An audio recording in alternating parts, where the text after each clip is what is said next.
இப்போது இதுவா அப்படிங்கிறத பார்க்க போகிறோம். எனக்கு எது தெரிஞ்ச வரைக்கும் நம்ம எதுவும் காசு கொடுத்து வாங்க தேவையில்ல, வீட்டில் இருக்கும், அதை வச்சு நம்ம பார்த்துக்கலாம். அந்த மாதிரி தான் இருந்துச்சு இதை யூஸ் பண்ணுற வரைக்கும். எப்போ இதை நான் வாங்கினனோ அப்போ இது so for better then this அப்படிங்கிற மாதிரி எனக்கு தோணுது. ஏன்னா ரொம்ப ஈஸியாக இருக்குது உங்களுக்கு. ஆனால் இது மூடியோடு இருக்குது, இந்த மூடியை மட்டும் மிஸ் பண்ணிடாமல் வச்சுக்கோங்க. இது நல்லா ஷார்ப்பான எட்ஜாக இருக்குது. ஓகேவா? இப்போ இதை ரெண்டையும் நான் கம்பேர் பண்ணியே காமிக்கிறேனே. இப்போது இந்த இது இருக்கா, இதை நான் என்ன பண்ணுறேன், லைட்டாக உள்ளே விடும் போதே இந்த இடத்துல ஒரு ஷார்ப்பான எட்ஜ் இருக்கும், நூல் கட் ஆயிரும். நமக்கு அடுத்தடுத்து பண்ணுற போது இப்படி பண்ணிகிட்டே இருந்தால் மட்டும் போதும்.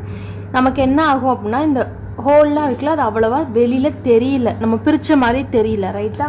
ஆனால் நம்ம இதை யூஸ் பண்ணும்போது எப்படி இருக்குன்னா, நம்ம இப்படி பண்ணிவிட்டு டைட்டாக பிடிச்சி இழுப்போம். ஓகேவா?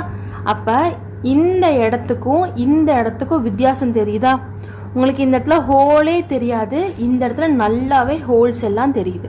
ஓகேவா?